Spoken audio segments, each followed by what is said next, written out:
El viaje de Ícaro, de personas y organizaciones.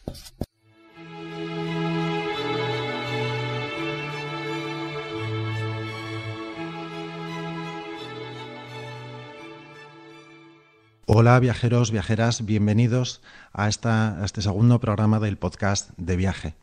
Muchas gracias a los que nos habéis escuchado en el programa anterior, nuestro primer programa, a los que nos habéis escrito para contárnoslo o que hemos aprovechado algún momentito que nos hemos encontrado para saber que algunos han descargado la aplicación de Spreaker en el móvil para que así os podamos acompañar en el transporte público o en la cama tranquilamente, o a quien nos ha escuchado desde los poquitos momentos de tranquilidad de una guardia de hospital nocturna. Gracias a todos. Hoy queremos viajar por el empleo y por la economía y por algunos temas que pensamos que nos pueden interesar a todos porque a todos nos afectan. Son un par de conceptos relacionados con el empleo, como os decíamos, y también con alguna alternativa a la actual situación de crisis en la que no vemos más que uno tras otro distintos análisis del problema, pero pocas aportaciones sobre soluciones. El primero de estos conceptos de los que os queremos hablar es el concepto de flexiseguridad, que describe una tendencia del empleo en Europa y que es un concepto que se acuña en el año 95 en Dinamarca como respuesta a unas tasas de desempleo crecientes y que en castellano no está documentado, no está utilizado por escrito este concepto hasta el año 2005 para describir la organización del mercado de trabajo. Un mercado de trabajo basado en tres pilares. El primero de ellos sería la flexibilidad de los contratos, el segundo una alta protección social para las personas que están en situación de desempleo y el tercero sería una política de reincorporación al mercado laboral basada en la formación de aquellas personas que se han quedado sin trabajo y que con una buena detección de necesidades de qué profesiones podrían ocupar con cierta formación pueden ser en un corto plazo de tiempo reincorporadas al mercado laboral con éxito. Este modelo, que en teoría no suena nada mal, tiene un comienzo ya ciertamente paradójico, y es que supuestamente los políticos europeos se pusieron de acuerdo, tanto aquellos que venían de la corriente política que pedía una mayor flexibilidad laboral cuanto más mejor, había algunos que lo pedían así, para que el mercado laboral se regulara por sí mismo y volviera a generar empleo, y otras corrientes de pensamiento que optaban por ocuparse de los derechos y de las necesidades de los trabajadores, de los ciudadanos, como premisa básica de esas políticas de empleo. Este modelo, en teoría, ya os digo que no sonaba nada mal, está empezando a implantarse en España como respuesta de una altísima tasa de desempleo, la más alta de la historia, y en las que los trabajadores autónomos, pues comienza a ser una salida nada vocacional para algunos, no podríamos hablar de espíritu emprendedor, sino que es directamente la alternativa que queda a la migración.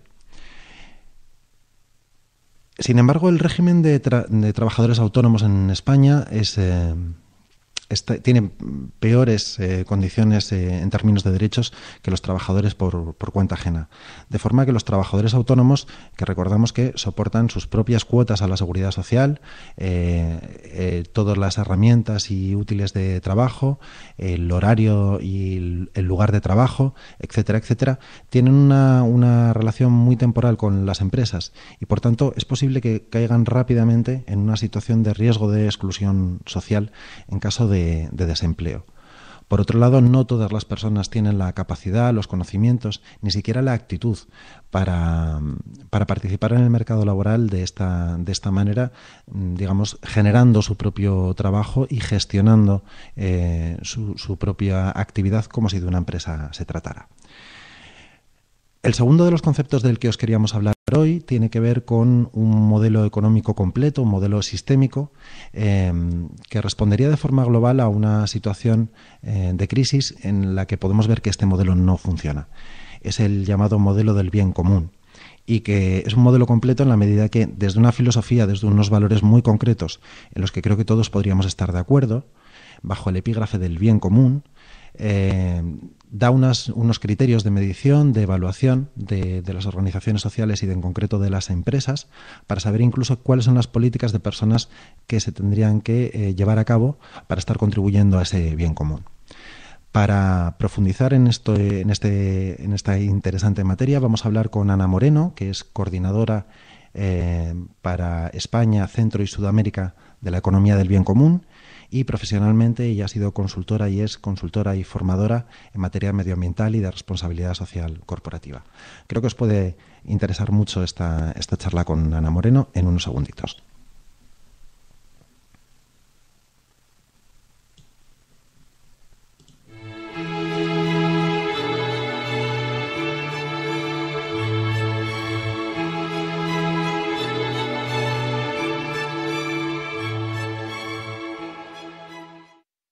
Bienvenida al viaje de Ícaro, Ana. Hola, Santiago. Estábamos hablando de flexiseguridad. Tú actualmente resides en Austria, ¿verdad? Exactamente, en Austria, en concreto en Graz, en el sur de Austria.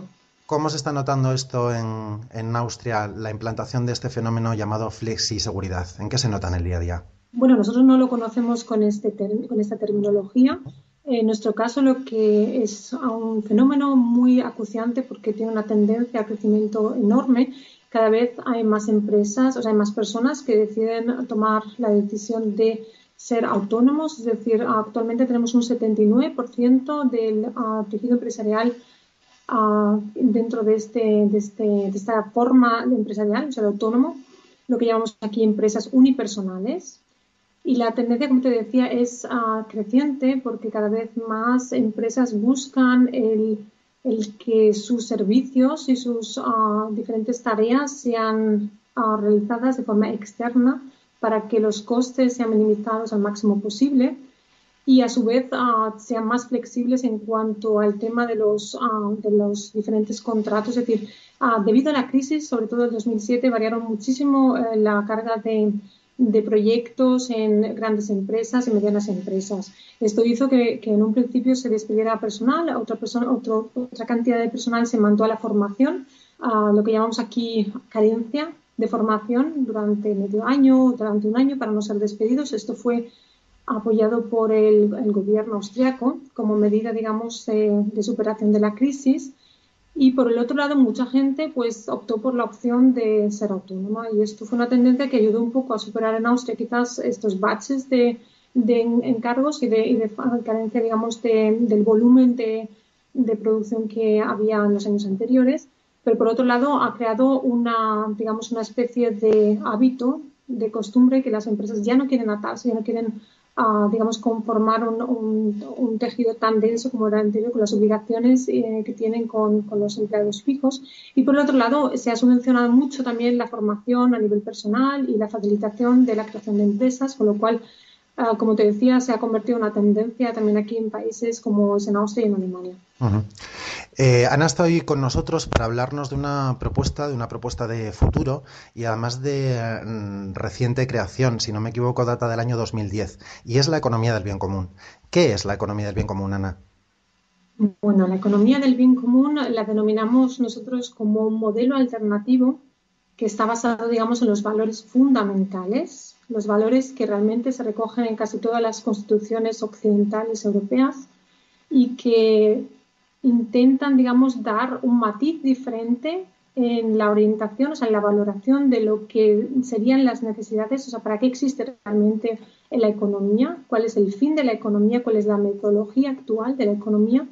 Estos valores, por ejemplo, son la dignidad humana, la confianza, la solidaridad, la sostenibilidad ecológica, la justicia social, la participación democrática.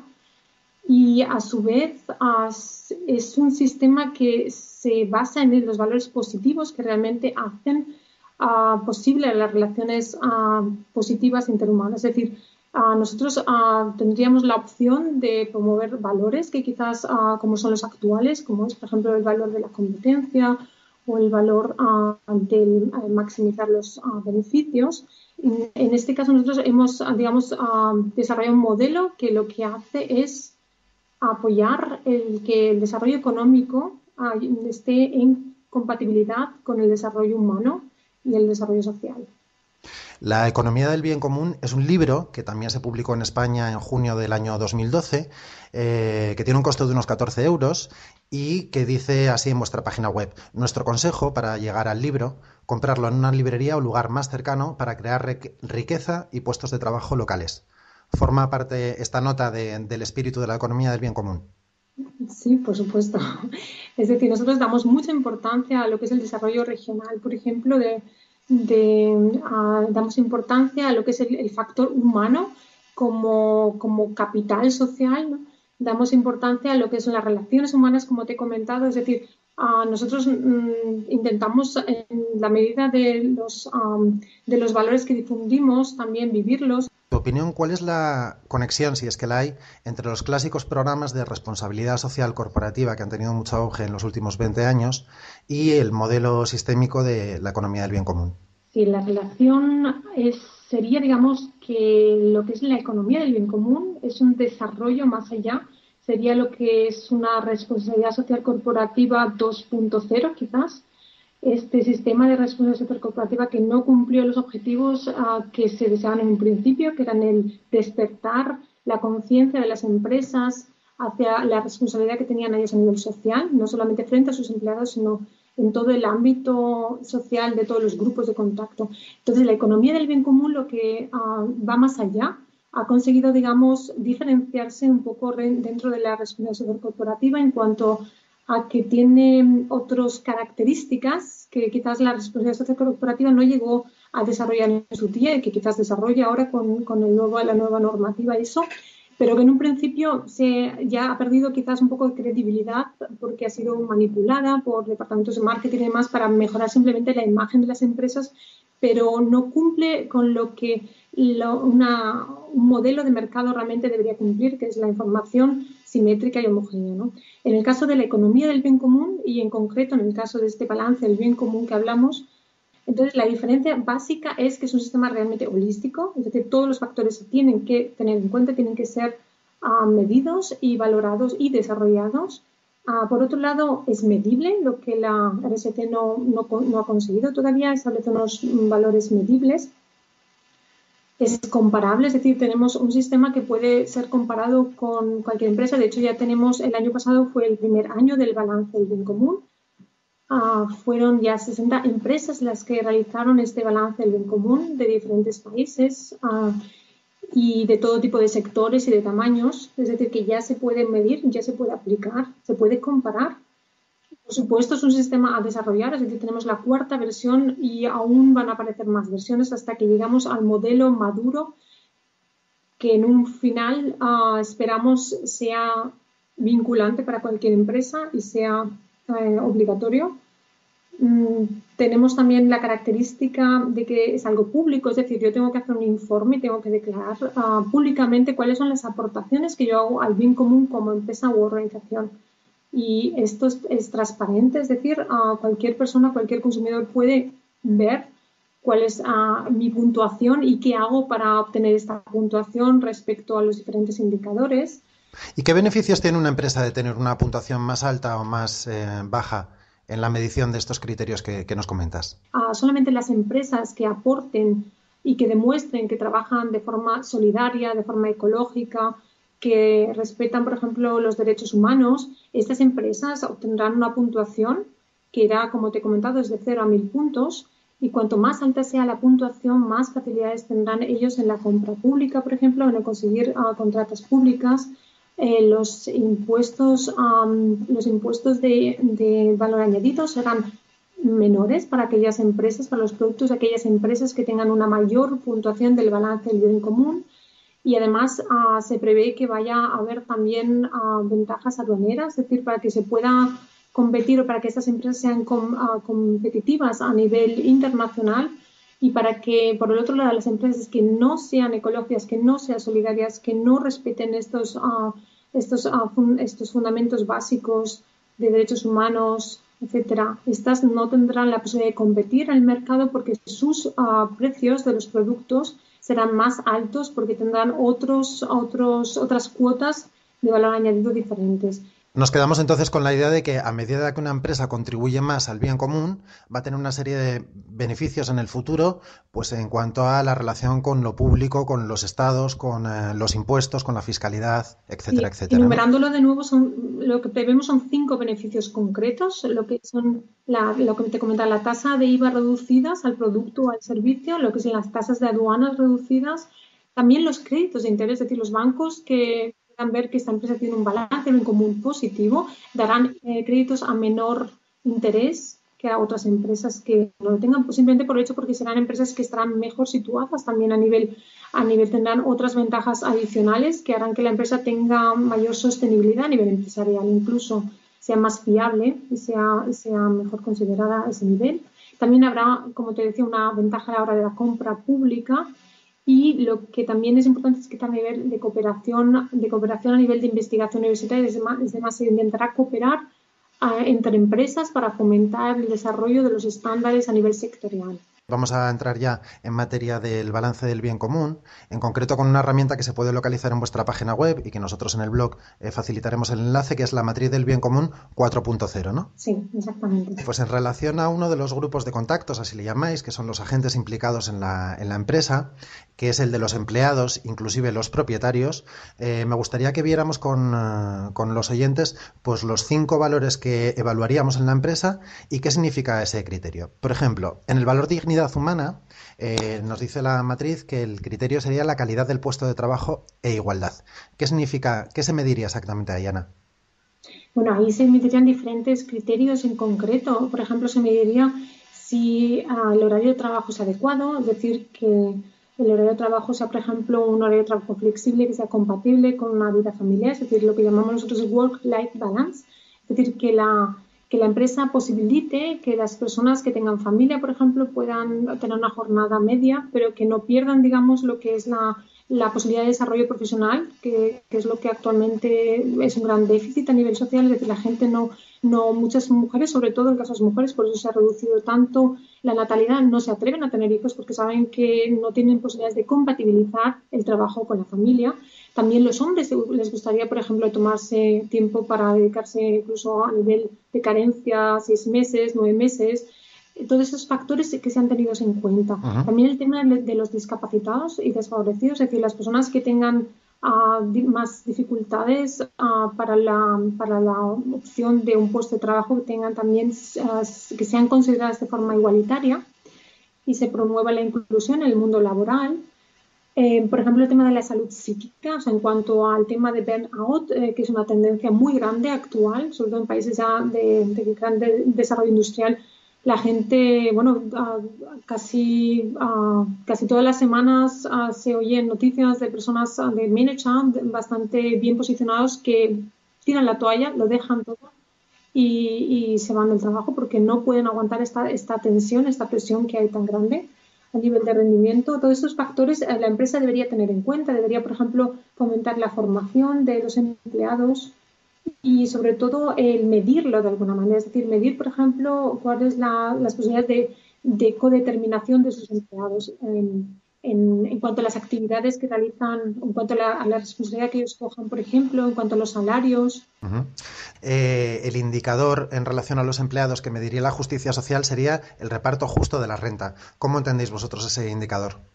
Bueno, en ese indicador son más aspectos que solamente el reparto justo de la renta. También se trata un poco, es lo que más se conoce, digamos, se trata simplemente de que la empresa eh, salga un poco de la situación actual totalmente injusta, totalmente no democrática que existe en cuanto a las grandes diferencias de salarios actuales, ¿no? ¿Tienes algún ejemplo, alguna cifra en cuanto a qué diferencias salariales hay ahora entre la persona que menos cobra y más cobra en una empresa? ¿Alguna referencia de cosas que puedan estar ocurriendo a día de hoy? Tengo una referencia, no sé si tú me puedes dar una pista. ¿Qué crees tú cuál es la relación actual máxima que existe en países, por ejemplo, como en Austria? En Austria, 1,20. Pues a 1,20 es lo que nosotros proponemos. O sea, nosotros proponemos, pero solamente lo proponemos y lo dejamos como opción a desarrollar o a decidir, mejor dicho, por la ciudadanía o incluso por los mismos empleados de esta empresa, ¿no? Ajá. Si sea por ley, por la ciudadanía, o sea, de forma democrática. tendrá que decir cuál es el máximo y cuál es el mínimo de los salarios. Nosotros en las conferencias que realizamos preguntamos siempre al público e incluso hacemos un juego que llamamos consenso, o sea, el consensuar, digamos, juntos todo el público cuál es el máximo que debería tener la empresa de salario mínimo, salario máximo en proporción, ¿no? En la mayoría de los juegos de este consenso sistémico aparece el factor 10 como en la mayoría de las salas, ¿no? En España incluso menos, el factor 6 es el más habitual que suele aparecer, pero en estas salas, que ya han sido más de 500 salas, suele aparecer el factor 10. La realidad es otra. En Austria, por ejemplo, tenemos el máximo salario que hemos encontrado son 800 veces el salario mínimo. El salario mínimo en Austria son 1.200 euros aproximadamente. En Alemania es todavía peor. En Alemania tenemos 5.000 veces más el salario mínimo. En Estados Unidos, a nivel industrial, tenemos 65.000 veces más el salario mínimo. Y a nivel financiero, en los mercados financieros, existen cifras de hasta 360.000 veces más el salario mínimo. Es decir, la realidad es otra muy diferente a la de la sensación de justicia democrática que tendríamos todos. Por ello, es muy necesario ya solventar este problema, porque esto lleva a mucha sensación de frustración, de insatisfacción, y el reparto no es justo. Es decir, se podría contratar mucha más gente, podría solucionarse el problema del desempleo, incluso si los salarios fueran realmente, tuvieran una retribución más homogénea y no tan con esta escala tan amplia, digamos, de diferenciación. Aparte de los criterios de medición de las empresas, la economía del bien común propone una serie de unos no permitidos, vamos a llamarlos así, como por ejemplo, Ana, nos vas comentando, inversiones solo financieras. No. Exactamente, sí.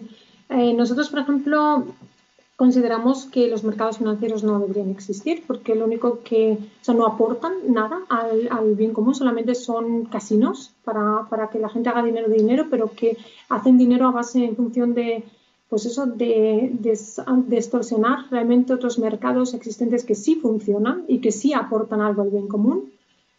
Luego tenemos también, por ejemplo, que tener en cuenta dónde invierte la empresa. Nosotros sí que valoramos, y son uno de los criterios negativos que llamamos, por ejemplo, que las empresas, por ejemplo, utilicen sus beneficios para invertir en, bueno, desde paraísos fiscales para el tema por ejemplo, por ejemplo, invertir en empresas que no cumplen con los derechos humanos internacionales o cualquier tipo de productos que están en contra de la dignidad humana, por ejemplo, el tema de las armas o el tema de la energía atómica. Otra de las prohibiciones del modelo, Ana, es el no beneficio no beneficio financiero a no trabajadores. Es decir, no habría socios capitalistas en las empresas.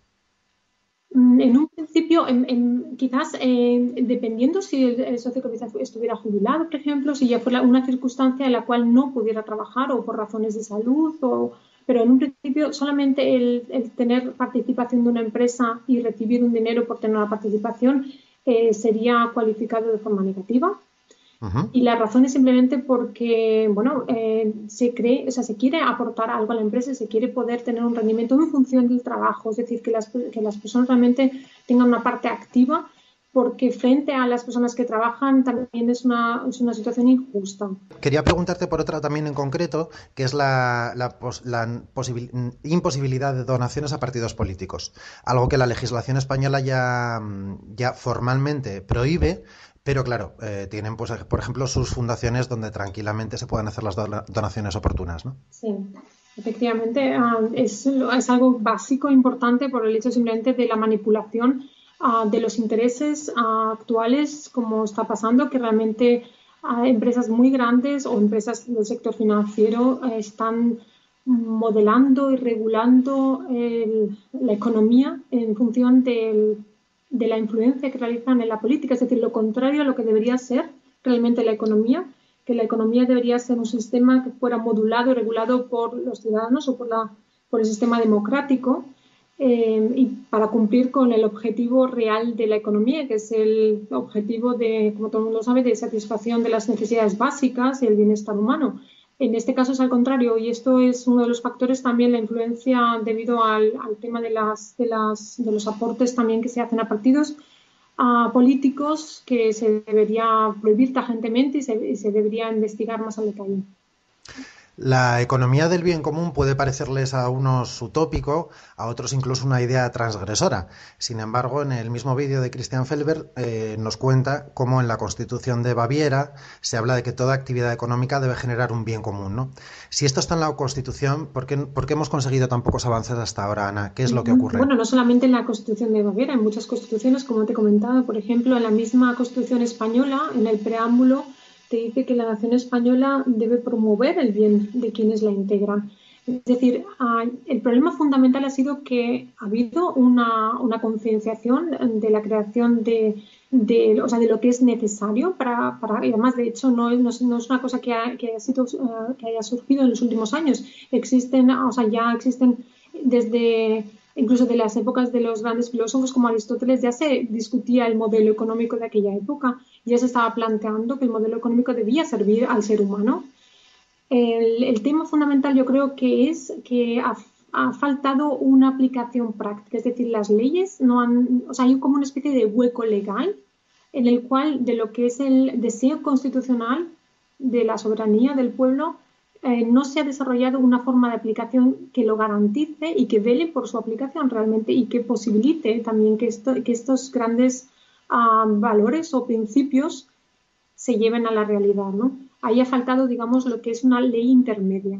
Y esto es lo que un poco nosotros queremos cubrir. Vemos quizás la posibilidad de solventar este déficit en cuanto a la formación de lo que son asambleas de ciudadanos a nivel municipal, a nivel local, a nivel luego regional.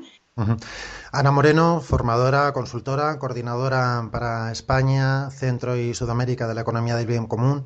Muchas gracias por habernos clarificado algunas dudas, por habernos informado de esta teoría tan interesante de la que seguro que volveremos a oír. Y muy buen viaje allá donde vayáis, Ana.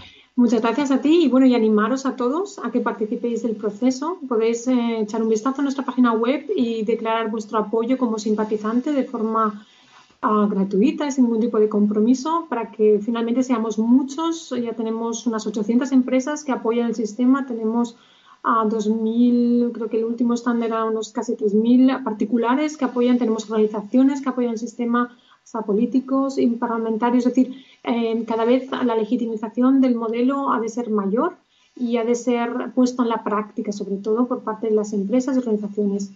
Muchas gracias a ti, Santiago. Gracias.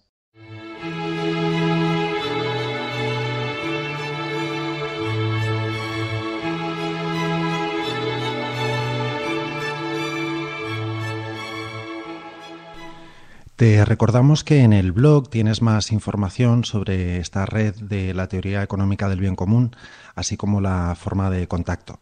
Nosotros, como siempre, sabes que estamos en contacto en Twitter, en el usuario @elviajedeícaro o en la página de Facebook, y te invitamos a pasarte por el canal de YouTube, en el que podrás encontrar listas de vídeos por distintos temas que seguro que pueden ser de tu interés. Hasta el próximo programa, os deseamos un feliz viaje por la condición humana. El viaje de Ícaro, de personas y organizaciones.